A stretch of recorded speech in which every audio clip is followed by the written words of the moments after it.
দেশের অর্থনৈতিক কর্মকাণ্ডে বাড়ছে নারীর অংশগ্রহণ। মর্যাদার ভিত্তিতে নারী পুরুষের সমঅধিকার নিশ্চিত করতে পারলে পূরণ হবে টেকসই উন্নয়নের লক্ষ্য, বলছেন বিশেষজ্ঞরা। রেলওয়ে পূর্বাঞ্চলের ৬৮টি স্টেশনের মধ্যে ৫৬টি দীর্ঘদিন ধরে বন্ধ। চলাচলের স্বাভাবিক গতি হারাচ্ছে ট্রেন, পাওয়া যাচ্ছে না ডাবল লাইনের সুফল। মন্ত্রণালয় আর বিশ্ববিদ্যালয়গুলোতে চিঠি দেয়া নেয়াতেই সীমাবদ্ধ ইউজিসির কার্যক্রম। অর্ধযুগ ধরে ঝুলে আছে উচ্চশিক্ষা কমিশনের রূপান্তরের প্রক্রিয়া। এবং দেশে ফিরলেন লিবিয়ায় গিয়ে প্রতারণার শিকার ২৭ বাংলাদেশি শ্রমিক। দালালের মাধ্যমে অবৈধ পথে ইতালি যাওয়ার পথে আটক হয় তারা।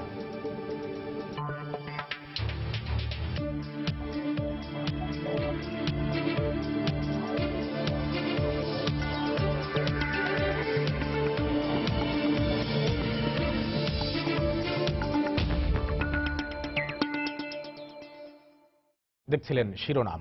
আমন্ত্রণ জানাচ্ছি দেশ ও দেশের বাইরের অর্থ বাণিজ্যের নানা খবর নিয়ে আমাদের নিয়মিত আয়োজন এ সময়ের বাণিজ্যে। আর আপনাদের সঙ্গে আছি আমি কামরুল হাসান সবুজ। দেশের রাজনীতি, অর্থনীতি, জ্ঞান বিজ্ঞান, শিক্ষা, প্রযুক্তি সহ প্রতিটি শাখায় অবদান রেখে চলেছেন নারীরা। সমাজের রক্তচক্ষু উপেক্ষা করে সময়ের প্রয়োজনে একদিন যারা স্বপ্ন দেখেছিল অর্থনৈতিক মুক্তির, তাদের হাতেই আজ জাতির ভবিষ্যৎ হাল। ওয়ার্ল্ড ইকোনমিক ফোরামের প্রতিবেদনে বলছে, নারী অগ্রগতির নানা সূচকে বিশ্বকে তাক করে দিয়েছে বাংলাদেশ। বিশেষজ্ঞরা বলছেন, মর্যাদার ভিত্তিতে নারী পুরুষের সমঅধিকার নিশ্চিত করতে পারলে পূরণ হবে টেকসই উন্নয়নের লক্ষ্য। মৌসুমী মঙ্গুয়ের রিপোর্ট। এই গল্প বদ্ধ ঘরের সীমানা ডিঙিয়ে বিশাল আকাশকে ছোঁয়ার। এই স্বপ্ন অপার সম্ভাবনার। যে জীবন জানে আকাশে তেষ্টা মেটানোর স্বাদ, সে জীবনের স্পর্ধার কাছে মাথা নত করে সীমাবদ্ধতা। নিজের জীবনের চেয়েও ভাবতে হয়, আমার একটা ভুলের জন্য যদি ৫টা বা 10টা লাইফ নষ্ট হয়ে যাবে, তখন নিজের মধ্যে রেসপন্সিবিলিটি এবং ফিলিংসটা আরো বেশি গ্রো করে। প্রতিটা মেয়েরই হয়তো জন্ম থেকে ড্রিম থাকে, আমি লাইফ একটা রোল মডেল হব। আমার কাছে মনে হয় যে I am successful in that sector. নারীরা যারা পাইলট হতে চায়, আত্মবিশ্বাসী হতে হবে, নিজেকে জানতে হবে। যে দুটি হাত গড়ে তোলে সভ্যতা, যাদের প্রতিটি সাদা সুতোর বুননে পুষ্ট হয় অর্থনীতি, যে হাতের স্পর্শে মাটিতে সোনা ফলে, হাজার বাধাকে জয় করে যারা নিশ্চিত করে জননিরাপত্তা, তারাই জয়িতা। জয়িতাদের এই জয়গান কখনো হাজারো প্রাপ্তি, আবার কখনো আক্ষেপের। আমি তো চাই আসলে যে আমার মতো করে প্রত্যেকটা মেয়েই এরকম উদ্যমী হোক। আমরা ৩০০ টাকা মজুরি পাই, আর ছেলেরা পাই ৪০০ টাকা। রোদ অথবা বৃষ্টি, কখনো ঝড়, তারপরও আমি চেষ্টা করি আমার জায়গা থেকে আমার পরিচয়টা তৈরি করতে। সংসারের কাজ করতে আমার স্বামী আদর যত্ন করতো না, এখন আমি স্বামীরা টাকা পয়সা একজন নিয়ে দেয়, তাই আমার স্বামী আমার ভালো আদর যত্ন করে। অতীতের ভিন্ন অভিজ্ঞতার কথা জানিয়ে বর্তমান সমাজ ব্যবস্থার প্রেক্ষিতে বৈষম্য নিরসনে নারী ক্ষমতায়নকে আবশ্যক ভাবছেন সচেতন নারীরা। আর বিশেষজ্ঞরা বলছেন, নারী অধিকারে নিশ্চিত হোক মানবাধিকার। আমি যখন ট্যুরে যেতাম, সবাই আমাকে ঘিরে বলতো যে আপনি একা আসছেন, যে কেন? বলে আপনার স্বামী আসে নাই আপনার সাথে? কোনো পুরুষ কলিগ সাথে থাকতো, জিজ্ঞেস করতো উনি কি আপনার স্বামী? পুরুষ তখন কিন্তু এইভাবে এগিয়ে আসেনি। এখন অনেক ক্ষেত্রেই পুরুষ এগিয়ে আসছে। নারীর ক্ষমতায়ন নারীর জন্য না, আমার সমাজ ব্যবস্থার জন্য, দেশের জন্য দরকার। সরকারি তথ্য মতে বর্তমানে দেশের ৬২% নারী সরাসরি আয়ের সাথে জড়িত। বাংলাদেশ পরিসংখ্যান ব্যুরোর সবশেষ জরিপ বলছে, দেশের মোট ৫,৪১,০০,০০০ কর্মজীবীর মধ্যে ১,৬২,০০,০০০ নারী। বিশেষজ্ঞরা বলছেন, নারী পুরুষের সমন্বিত এই অংশগ্রহণ একদিকে যেমন বাড়াবে মাথাপিছু আয়, সচল রাখবে অর্থনীতির চাকা, অন্যদিকে তেমনি বিশ্বের মানচিত্রে একটি মর্যাদাশীল রাষ্ট্র হিসেবে গড়ে উঠবে প্রিয় বাংলাদেশ। মৌসুমী মৌ, সময় সংবাদ, ঢাকা। নারীদের সম্মান ও মর্যাদা রক্ষার শপথ নিয়ে কেন্দ্রীয় শহীদ মিনারে মোমবাতি প্রজ্বলন করেছেন নারী নেত্রী ও বিভিন্ন সামাজিক সাংস্কৃতিক সংগঠনের নেতাকর্মীরা। আন্তর্জাতিক নারী দিবসের প্রথম প্রহরে রাজধানীতে আয়োজন করা হয় নানা অনুষ্ঠানের। রাত ১২টা ১ মিনিটে কেন্দ্রীয় শহীদ মিনারে সমবেত নারীদের অংশগ্রহণে মনের আধার ভাঙতে জ্বালানো হয় মোমবাতি। এতে অংশ নেন নানা শ্রেণী পেশার কর্মজীবী নারী ও সংস্কৃতি কর্মীরা। পরে সকলকে শপথ বাক্য পাঠ করান পররাষ্ট্র মন্ত্রণালয় সম্পর্কিত সংসদীয় স্থায়ী কমিটির সভাপতি ডাক্তার দীপু মনি। এর আগে নারী দিবস উপলক্ষে মঞ্চস্থ করা হয় নাটক, পরিবেশিত হয় নৃত্য ও সঙ্গীত, ফুটিয়ে তোলা হয় জীবনযুদ্ধে নারীদের সংগ্রাম ও অগ্রযাত্রার চিত্র। অনুষ্ঠানে দেয়া বক্তব্যে নারী নেত্রীরা বলেন, দেশে আবারও প্রতিক্রিয়াশীল শক্তি মাথাচাড়া দিচ্ছে। তাই সরকারকে সতর্ক হতে হবে এখনই। রাজনীতি, সমাজ, রাষ্ট্র সকল ক্ষেত্রে আমরা নারী পুরুষের সমান অধিকারের জায়গায় যাবার জন্য কাজ করছি। আমরা বিভিন্ন আইন প্রণয়ন করি এবং আইনের মধ্য দিয়ে নারীদের সুরক্ষা দিচ্ছি। 2021-এর মধ্যে 15 বছরের নিচে বিয়ে সম্পূর্ণ বন্ধ হবে এবং 2041-এর মধ্যে বাংলাদেশে সম্পূর্ণভাবে বাল্য বিয়ে বন্ধ করা হবে। যে কোনো প্রতিক্রিয়াশীল চক্রকে আমরা রুখে দেব। নারীর অবমাননা করবে, মানবাধিকার লঙ্ঘন করবে, এরকম কোনো চক্র আমরা করতে দিতে পারবো না। তাদেরকে অবদমন করতেই হবে। দেশের অর্থনৈতিক কর্মকাণ্ডে বাড়ছে নারীর অংশগ্রহণ, পাশাপাশি বিভিন্ন প্রতিষ্ঠানের উচ্চ পদেও পাকাপোক্ত হচ্ছে নারীর অবস্থান। একটা সময় নারী উদ্যোক্তা বলতে হাঁস মুরগির খামার পরিচালনা কিংবা বুটিক হাউসের মালিক বোঝালেও এখন সেই ধারণায় এসেছে পরিবর্তন। নিজ যোগ্যতায় সুনামের সঙ্গে ব্যবসা পরিচালনা করে এখন কর্মসংস্থানেরও সুযোগ তৈরি করছেন অনেক নারী উদ্যোক্তা। বিস্তারিত তানিন মেহেদির রিপোর্টে। কর্মজীবী নারী বলতে একটা সময় বোঝানো হতো শিক্ষক, প্রকৌশলী কিংবা ডাক্তারদের। পরে তৈরি পোশাক কারখানার বদৌলতে কর্মসংস্থানের সুযোগ হয় দেশের প্রত্যন্ত অঞ্চলের দরিদ্র নারীদের। এখন সরকারি বেসরকারি বিভিন্ন প্রতিষ্ঠানে বাড়ছে নারীর অংশগ্রহণ। বাংলাদেশ পরিসংখ্যান ব্যুরোর সবশেষ পরিসংখ্যান অনুযায়ী বর্তমানে দেশের কর্মশক্তির 19%-এরও বেশি নারী। অনেকে উদ্যোক্তা হিসেবেও দেশের অর্থনীতিতে ভূমিকা রাখছেন। আমার কাছে মনে হয় যে আমার অফিসে যারাই আছে তারা আমার ফ্যামিলি মেম্বার। আমি সবসময় মনে করি যে অ্যাজ আ বস, একজন মহিলা বস যদি হয়, সে যত খুঁটিয়ে খুঁটিয়ে তার অধীনস্থদের সমস্যাগুলো দেখতে পারবে, সেটা একটা ছেলে কিন্তু পারে না। আমরা যারা কাজ করছি বিভিন্ন সেক্টরে, আমি ইন্টেরিয়র ডিজাইনার, আমি বিভিন্ন সাইটে যাচ্ছি, ইন্টেরিয়র কাজ করছি, আমি ক্লায়েন্টদের সাথে ডিল করছি, আমি মিস্ত্রিদের সাথে ডিল করছি। আশার কথা হচ্ছে সিপিডির এই নির্বাহী পরিচালকের মতো অনেক নারী সফলভাবে প্রতিষ্ঠানের উচ্চ পদে দায়িত্ব পালন করছেন। এক্ষেত্রে নানা প্রতিবন্ধকতার মধ্যে নিজেকে যোগ্য হিসেবে প্রমাণ করাকে বড় চ্যালেঞ্জ বলে মনে করেন তারা। কর্পোরেট জগতে এক ধরনের নিয়ম নীতি, যোগ্যতা, দৃষ্টিভঙ্গি, আবার আমি যেখানে কাজ করছি এখানকার দৃষ্টিভঙ্গি, এখানকার যোগ্যতা ক্রাইটেরিয়া ভিন্ন। সব সময় যে খুব স্মুথ বিষয়গুলো তা নয়। তো সেই বিষয়গুলি অনেক মেয়েদের জন্য একটা চ্যালেঞ্জ। কিন্তু আবার যারা চ্যালেঞ্জটাকে সহ্য করতে পারে, চ্যালেঞ্জটাকে আত্মস্থ করে টিকে থাকতে পারে, তাদের জন্যই কিন্তু এই পেশাটা ভালো, তাদের জন্যই এই পেশায় তাদের সম্ভাবনা আছে। প্রতিষ্ঠানের উচ্চ পদে নারীদের আসীন হওয়ার ক্ষেত্রে পরিবারের সমর্থন ও সহযোগিতা গুরুত্বপূর্ণ ভূমিকা রাখতে পারে বলে মনে করেন এই অর্থনীতিবিদ। এই বিষয়গুলো তো রয়েছে। তানিন মেহেদি, সময় সংবাদ, ঢাকা। একজন পুলিশ কর্মকর্তা হিসেবে দেশের জন্য ভূমিকা রাখার পাশাপাশি অধিকার বঞ্চিত নারীদের নিয়ে অভিযোগ সেল গঠন করে অনন্য দৃষ্টান্ত স্থাপন করেছেন চাঁদপুরের নারী পুলিশ সুপার শামসুন নাহার। অভিযোগ সেলের কারণে সুবিধা পাচ্ছেন অসংখ্য নারী, আর এ সেবার উদ্যোগের জন্য পুলিশ বাহিনী থেকে লাভ করেছেন সর্বোচ্চ পদক। ফারুক আহমেদের তথ্য এবং নাইমুল ইসলামের পাঠানো ছবি নিয়ে ডেস্ক রিপোর্ট। আমার স্বামী আজকে বিগত 2 বছর থেকে আমাকে আমার বাচ্চা সব আবার বাড়িতে ফালায় রাখছে। আমার কোনো খোঁজ খবর নেই না। এরকম অসংখ্য সমস্যা নিয়ে প্রতিদিনই চাঁদপুরে পুলিশ সুপারের কার্যালয়ে আসছেন নারীরা। রাষ্ট্র এবং সমাজের আইন শৃঙ্খলা রক্ষায় পুলিশের ভূমিকা থাকবে এমনটাই স্বাভাবিক। কিন্তু নারী হয়ে নিজ কর্মক্ষেত্রে আরেকটু ভিন্ন মাত্রা যোগ করেছেন চাঁদপুরের পুলিশ সুপার শামসুন নাহার। অধিকার বঞ্চিত নারীদের নিয়ে তিনি গঠন করেছেন অভিযোগ সেল। 1 বছরের মতো জামাই মেয়ের কোনো খোঁজ খবর নেয় না, তথ্য তালাশ করে না, মোবাইল করে না, নাতিরও কোনো খবর নেয় না। এজন্য আমি পুলিশ সুপারের কাছে, এসপির কাছে আসছি। পুলিশ সুপার শামসুন নাহার গঠিত অভিযোগ সেলে প্রথমে লিখিত অভিযোগ নিয়ে যাচাই বাছাই করা হয়। এরপর অভিযোগকারী এবং অভিযুক্ত দুপক্ষকে নিয়ে বৈঠক করা হয়। পরে ঘটনার মাত্রা অনুযায়ী চেষ্টা করা হয় সমাধানের। নারী পুলিশ সুপারের এমন পদক্ষেপকে ইতিবাচক হিসেবে দেখছেন জনপ্রতিনিধি ও সুশীল সমাজের প্রতিনিধিরা। আমার কাছে যারা আসে আমি এখানে পাঠাইলে ওরা সুবিচার পাইছে কয়েকটা। নারীদের ও শিশুদের সমস্যাগুলো তিনি সালিসি প্রক্রিয়ায় সম্পাদনের জন্যই প্রতিদিন তার অফিসে সময় দেন এবং তিনি এক্ষেত্রে সফলতার পরিচয় দিতে সক্ষম হয়েছেন। আর পুলিশ সুপার জানালেন যে কোনো সমস্যার সমাধানের সর্বোচ্চ চেষ্টা করাই তার লক্ষ্য। আমরা চাই এটা সামাজিকভাবে তার ওই সমাজে পরিবারে বসবাস করতে যাদের যাদের সাথে সম্পৃক্ততা রয়েছে তাদের সবাইকে ডেকে এনে আমরা একটা সমাধানের দিকে আগাতে, যাতে সংসারটা টিকে যায়। গত 1 বছরে নারী নির্যাতন সহ অন্যান্য সমস্যা নিয়ে চাঁদপুর পুলিশ সুপারের কার্যালয়ে অভিযোগ এসেছে প্রায় 7,000। এর মধ্যে 5,000-এর সমাধান হয়েছে। সময় সংবাদ, চাঁদপুর। ধর্মীয় আর গ্রামের প্রাথমিক কিংবা মাধ্যমিক কোনো বিদ্যালয়ের মধ্যেই সীমাবদ্ধ থাকতো একসময়ের নারী শিক্ষা, কিন্তু এখন এর চিত্র বদলে গেছে বগুড়ার গ্রামগঞ্জে। নারীরা এখন অনেকটা আত্মপ্রত্যয়ী ও সাহসী। বাড়ি থেকে দূর দূরান্তে বিদ্যালয়ে যাচ্ছে নিজেই সাইকেলে চালিয়ে। অভিভাবকরাও সচেতন তাদের সন্তানদের নিয়ে। শিক্ষাবিদদের মতে একসময় হয়তো ছেলে মেয়ে ভেদাভেদি থাকবে না পিতামাতার কাছে।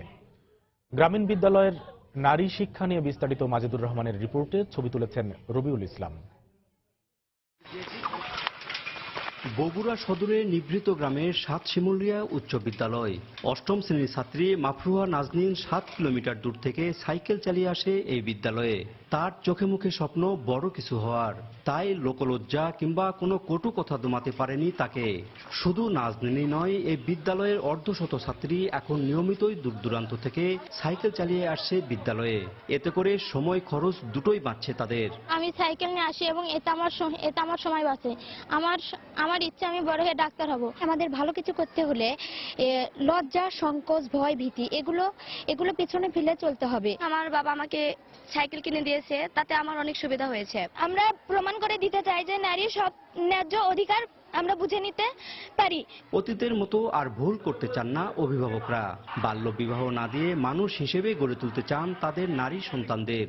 আমরা আগে ছোট মেয়েকে বিয়ে দেওয়া দিয়েছি এবং লেখাপড়া কম শিখেছি। এখন আমরা আর ছোট বিয়ে দেবো না। মেয়েরা সবাই একসঙ্গে যখন সাইকেল নিয়ে স্কুলে যায় এবং আসে, তখন আমাকে দেখতেও ভালো লাগে। এক সময় আসবে যখন ছেলে মেয়ের এই বিভেদ উঠে গিয়ে অভিভাবকদের কাছে সবাই সন্তান হিসেবেই বিবেচিত হবে। প্রশাসনিক ক্ষেত্রেও নারীরা সকল দিক থেকে পূর্বের চেয়ে অনেক দিকে এগিয়ে যাচ্ছে। গত ফেব্রুয়ারি মাসে অনুষ্ঠিত জেলা পর্যায়ে জাতীয় শিক্ষা সপ্তাহে নির্বাচিত 64 জন প্রতিযোগীর মধ্যে 42 জন কিশোরী ও 22 জন কিশোর শিক্ষার্থী সাফল্য অর্জন করেছে। মাজেদুর রহমান, সময় সংবাদ, বগুড়া। আন্তর্জাতিক নারী দিবস উপলক্ষে জাতীয় প্রেস ক্লাবের সামনে চলছে বিভিন্ন সংগঠনের মানববন্ধন, র্যালি ও সমাবেশ। এই মুহূর্তে সেখানে আছেন রিপোর্টার বিথি হক। সরাসরি চলে যাচ্ছি সেখানে। বিথি। আমি এই মুহূর্তে দাঁড়িয়ে আছি জাতীয় প্রেস ক্লাবের সামনে। আপনি জানেন এখানে বিভিন্ন দিন বিভিন্ন সংগঠনের মানববন্ধন, র্যালি এবং মিছিল হয় এবং তারই আমরা একটি প্রতিফলন আজকে দেখেছি। আজকে নারী দিবস উপলক্ষে এখানে বিভিন্ন রকমের সংগঠন, বিশেষ করে বেসরকারি সংগঠন, যেসব সংগঠন শ্রমিক অধিকার নিয়ে কথা বলে, তারা কিন্তু আজকে আমি এখানে সকাল থেকে প্রায় 10 থেকে 12টি বা তারও বেশি সংগঠনের এখানে মানববন্ধন এবং আমি র্যালি দেখেছি।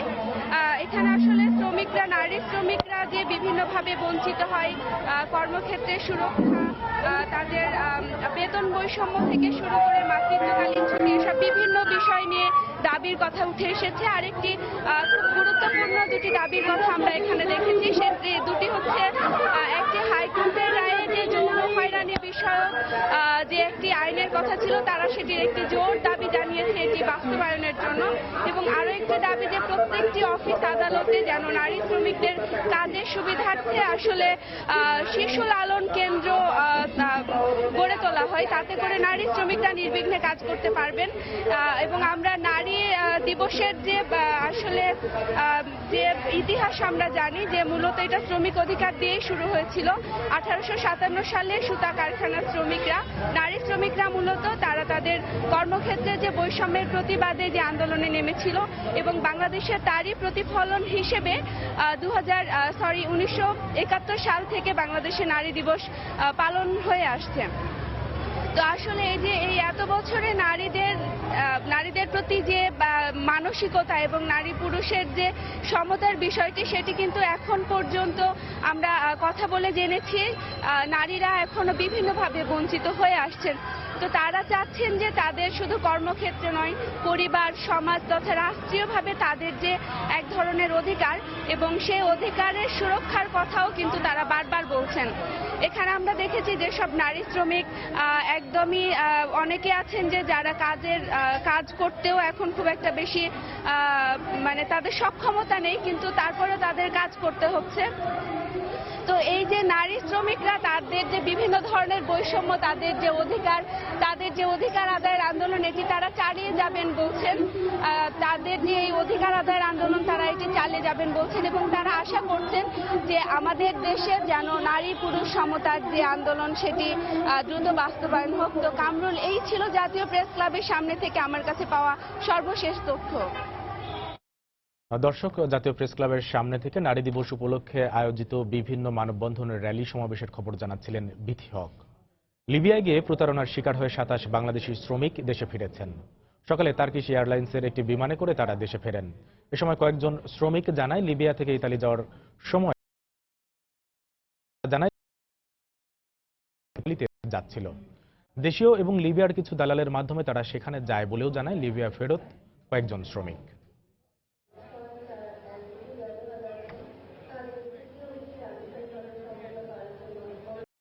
গেছিলাম স্যার দালালের মাধ্যমে 7 লাখ টাকা।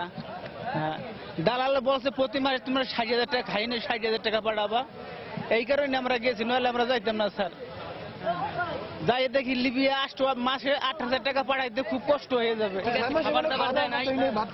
কিছু দেয় নাই, শুধু আমাকে না কয়ে রাখছে, মারছে, অতিরিক্ত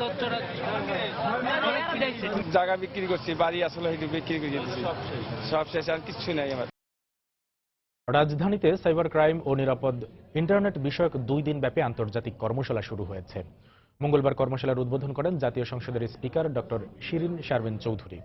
উদ্বোধনী অনুষ্ঠানে বক্তারা বলেন, বিশ্বব্যাপী সাইবার ক্রাইম প্রতিরোধে সকলকে ঐক্যবদ্ধ হয়ে কাজ করতে হবে। কমনওয়েলথ টেলিকমিউনিকেশন অর্গানাইজেশন, ডাক ও টেলিযোগাযোগ মন্ত্রণালয় ও বিটিআরসি এর যৌথ উদ্যোগে আয়োজন করা হয় এই কর্মশালার। দেশের সরকারি বেসরকারি বিভিন্ন প্রতিষ্ঠানের ঊর্ধ্বতন কর্মকর্তারা এতে অংশ নেন। মঙ্গলবার সকালে কর্মশালার উদ্বোধন করে জাতীয় সংসদের স্পিকার বলেন, বিশ্ব অর্থনীতিতে সাইবার ক্রাইম নেতিবাচক প্রভাব ফেলছে।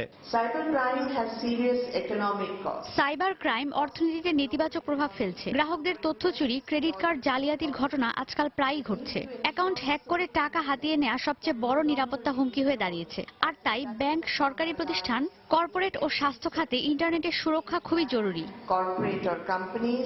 এ সময় ডাক ও টেলিযোগাযোগ প্রতিমন্ত্রী বলেন, সাইবার ক্রাইম প্রতিরোধে কাজ করছে সরকার। এমনকি দেশের বাইরে থেকে সামাজিক যোগাযোগ মাধ্যম ফেসবুকে জঙ্গিবাদ ও উগ্রবাদী প্রচারণা বন্ধে শিগগিরই ফেসবুক কর্তৃপক্ষের সঙ্গে আলোচনায় বসবেন তারা।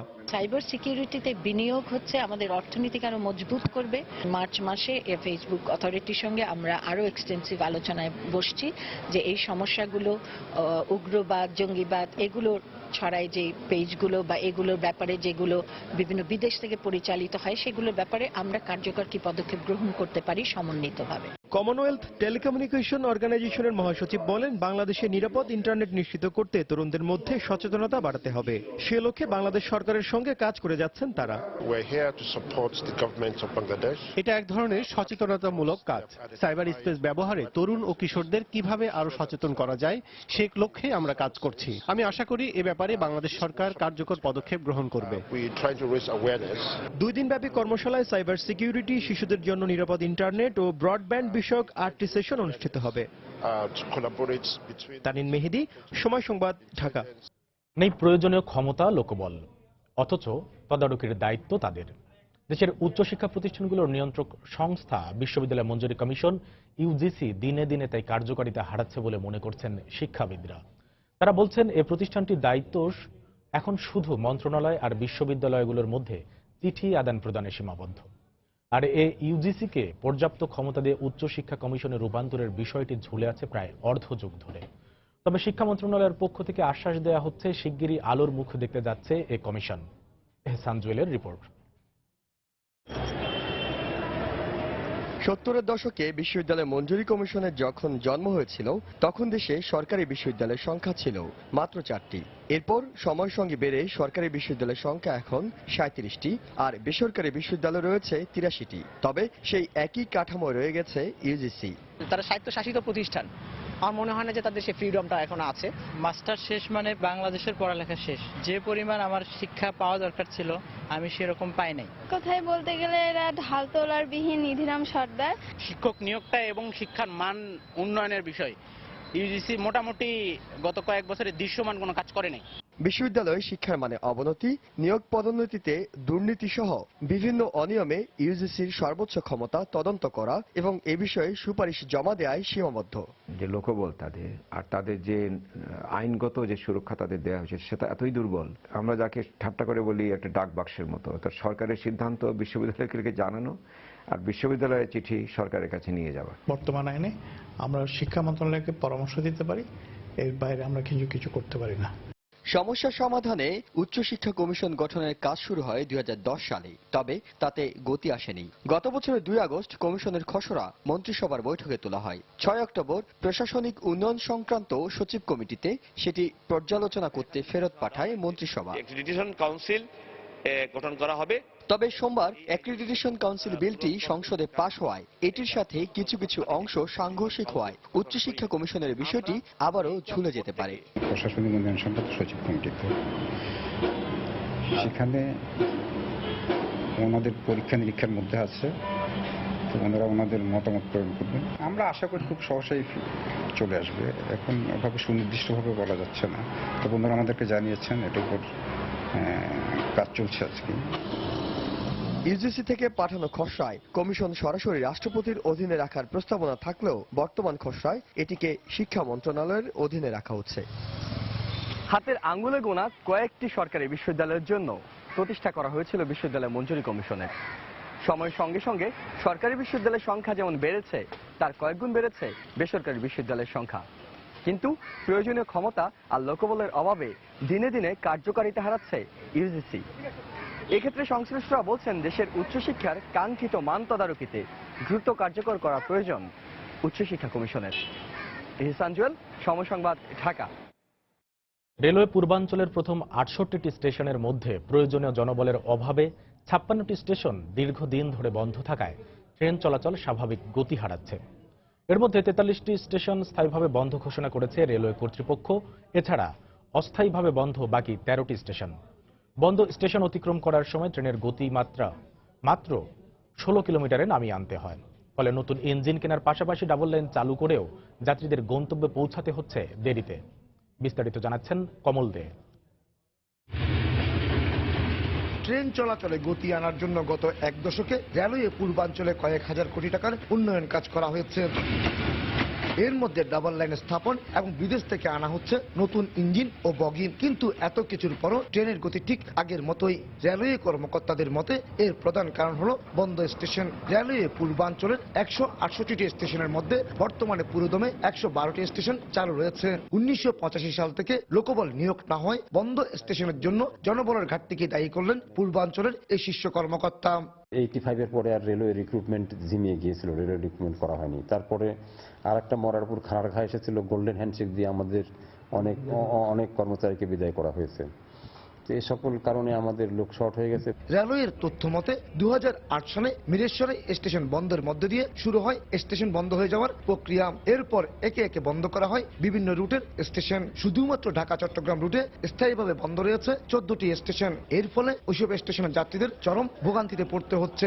স্টেশন চালু থাকে তাইলে সেই অঞ্চলের যাত্রী সেবা আমরা দিতে পারি এবং ট্রেন চলাচলের জন্য ব্লক ছোট হলে আমরা ক্রসিং বা অন্যান্য স্টেশন ফাংশনগুলো করতে পারি। স্বাভাবিক নিয়মে আন্তনগর ট্রেন প্রতি ঘন্টায় 54 থেকে 70 কিলোমিটার এবং লোকাল ট্রেন অন্তত 50 কিলোমিটার গতিতে চলে। কিন্তু কোনো বন্ধ স্টেশন অতিক্রম করার সময় ট্রেনের গতি 16 কিলোমিটারে নামিয়ে আনতে হয়। 2-3টা স্টেশনে একটানা বন্ধ থাকার কারণে দেখা যায় যে একটা ট্রেন এসে বসে থাকে, ওই ট্রেনটা ওই গন্তব্যের ওই স্টেশনে পৌঁছার আগ পর্যন্ত আরেকটা ট্রেন এখান থেকে ছাড়তে পারে না। ফেসিং পয়েন্টগুলোতে আমার স্পিড নির্ধারণ করা আছে, সেক্ষেত্রে ওই স্পিড যদি রিডিউস করা হয় সেক্ষেত্রে টাইম বেশি লাগে। সর্বশেষ তথ্য অনুযায়ী স্টেশন মাস্টার পদের জন্য 257 জনের জনবল বরাদ্দ দিয়েছে রেলপথ মন্ত্রণালয়। এর মধ্যে প্রথম পর্যায়ে 147 জনকে নিয়োগ শেষে প্রশিক্ষণ দেওয়া হবে।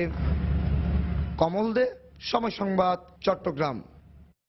পোশাক শিল্পের জন্য প্রতিবন্ধীদের দক্ষতা উন্নয়নে promotion of social and environment standard in the industry নামে একটি প্রশিক্ষণ কর্মশালা শুরু হয়েছে। সোমবার আশুলিয়ার জিরাবোতে আয়াত স্কিল ডেভেলপমেন্ট সেন্টার ও জিআইজেড এর যৌথ উদ্যোগে এই কর্মশালার উদ্বোধন করা হয়। উদ্বোধনী অনুষ্ঠানে পোশাক শিল্পে প্রতিবন্ধীদের কর্মসংস্থানে প্রশিক্ষণের গুরুত্ব তুলে ধরেন আয়াত স্কিল ডেভেলপমেন্ট সেন্টারের চেয়ারম্যান তাহসিন আমান এবং সিইও নুসরাত আমান। 4 মাস ব্যাপী এই কর্মশালায় 50 জন প্রতিবন্ধীকে প্রশিক্ষণ শেষে কর্মসংস্থান করা হবে বলে জানানো হয়। বিভিন্ন দেশের সামাজিক যোগাযোগের মাধ্যম ও কম্পিউটার অপারেটিং সিস্টেম হ্যাক করে সিআইএ এর তথ্য হাতিয়ে নেওয়ার কৌশল সংক্রান্ত প্রায় 9000 নথি ফাঁস করেছে উইকিলিক্স। মঙ্গলবার নিজেদের ওয়েবসাইটে 8761টি নথি প্রকাশ করে উইকিলিক্স জানায়, এটি এ যাবৎকাল মার্কিন গোয়েন্দা সংস্থাটির তথ্য চুরির সবচেয়ে বেশি নথি ফাঁসের ঘটনা। এর মাধ্যমে বিশ্বব্যাপী সিআইএ এর গুপ্তচর বৃত্তির ধরন ও কৌশল প্রকাশ পেল। এবারের নথিগুলো ইয়ার 0 শিরোনামে প্রকাশ করে উইকিলিক্স জানায়, ভল্ট 7 সাংকেতিক নামে ধারাবাহিকভাবে সিআইএ এর আরও নথি প্রকাশ করা হবে। বিবৃতিতে বলা হয়, অ্যাপেলের আইফোন, গুগলের অ্যান্ড্রয়েড, মাইক্রোসফটের উইন্ডোজ, এমনকি স্যামসাং স্মার্ট টিভিতেও বিভিন্ন ম্যালওয়্যার ও ভাইরাস ছড়িয়ে তথ্য হাতিয়ে নিয়েছে সিআইএ। পাশাপাশি হোয়াটসঅ্যাপ, উইবো, সিগন্যাল, টেলিগ্রামের মতো সামাজিক যোগাযোগ মাধ্যমেও ক্ষতিকর ম্যালওয়্যার ছড়িয়ে তথ্য হ্যাক করেছে সংস্থাটি। সিআইএর কর্মীরা নিজেদের উদ্ভাবিত বিভিন্ন কৌশল অবলম্বন করে 2013 থেকে 2016 পর্যন্ত সময়ে ইউরোপ, উত্তর আমেরিকা ও ল্যাতিন আমেরিকার বিভিন্ন দেশে সাইবার হামলা চালিয়েছে বলে জানায় উইকিলিক্স। তবে ফাঁস করা গোপন এ নথিপত্র সম্পর্কে সিআইএর মুখপাত্র কোনো মন্তব্য করেননি।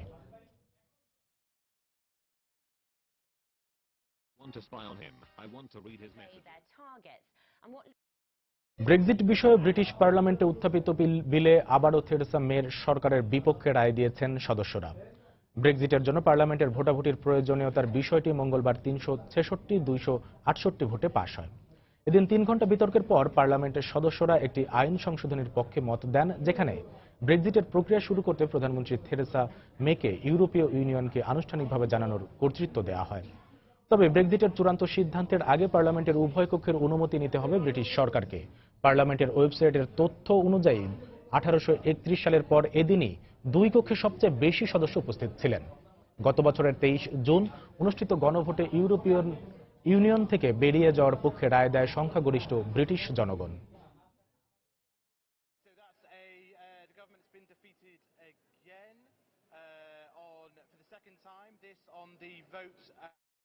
ব্যাংকের মূলধনের দিক বিবেচনায় ইউরোজোনের ব্যাংকিং খাতকে পেছনে ফেলেছে চীনা ব্যাংকিং খাত। আন্তর্জাতিক গণমাধ্যম ফিনান্সিয়াল টাইমসের গবেষণায় উঠে এসেছে এমন তথ্য। আন্তর্জাতিক মুদ্রা তহবিলের চীনা শাখার তথ্য অনুযায়ী 2016 সালে চীনের ব্যাংকিং খাতের মূলধন পৌঁছেছে $33 ট্রিলিয়ন, যা দেশটির বার্ষিক প্রবৃদ্ধির 3.1%, যেখানে একই সময় ইউরোজোনের মূলধন $31 ট্রিলিয়ন আর যুক্তরাষ্ট্রের ব্যাংকিং খাতে মূলধন $16 ট্রিলিয়ন। এর মধ্য দিয়ে বিশ্ববাজারে চীনের আধিপত্য স্পষ্ট। গবেষণা বলছে 2011 সালেই এক্সচেঞ্জ রেটের দিক দিয়ে ইউরোজোনকে পেছনে ফেলেছে চীন। তবে ঋণের পরিমাণ বেশি থাকায় ব্যাংকিং খাতে অনেকটাই পিছিয়ে ছিল দেশটি। এবার জানিয়ে দেব ঢাকা স্টক এক্সচেঞ্জের লেনদেন পরিস্থিতির খবর। চলে যাচ্ছে ডিএসসির অফিসিয়াল ওয়েবসাইটে। দর্শক, ডিএসসির অফিসিয়াল ওয়েবসাইটের প্রথমে যেটা দেখছি যে 3টি সূচকই ঊর্ধ্বমুখী প্রবণতার মধ্য দিয়ে কিন্তু লেনদেন চলছে এখন পর্যন্ত। এবং এই মুহূর্তে যদি আমরা দেখি ডিএসসি এক্স প্রধান যে সূচক, সেই সূচক অবস্থান করছে 5632 পয়েন্টে। ডিএসসির যে সরিয়া সূচক ডিএসসি এস ইন্ডেক্স এই মুহূর্তে অবস্থান করছে 1309 পয়েন্টে এবং বাছাই সূচক ডিএস 30 ইন্ডেক্স অবস্থান করছে এই মুহূর্তে 2035 ইন্ডেক্সে। তো দর্শক, আজকে যে এখন পর্যন্ত লেনদেন, সেই লেনদেন কিন্তু 3টি সূচকে ঊর্ধ্বমুখী প্রবণতার মধ্য দিয়েই চলছে। এবার দেখে নেব এখন পর্যন্ত লেনদেনকৃত শেয়ারের মধ্যে কোম্পানির মধ্যে 105টি কোম্পানির শেয়ারের দাম বেড়েছে, 49টি কোম্পানির শেয়ারের লেনদেন কমেছে এবং অপরিবর্তিত আছে 45টি কোম্পানির শেয়ারের লেনদেনের দর। এবং টাকার অঙ্কে এখন পর্যন্ত লেনদেন হয়েছে 116 কোটি টাকার শেয়ার লেনদেন হয়েছে এখন পর্যন্ত। দর্শক, আমরা এখন চলে যাব যে ডিএসসির যে টপ 20 শেয়ার তালিকার খবর জানিয়ে দিতে।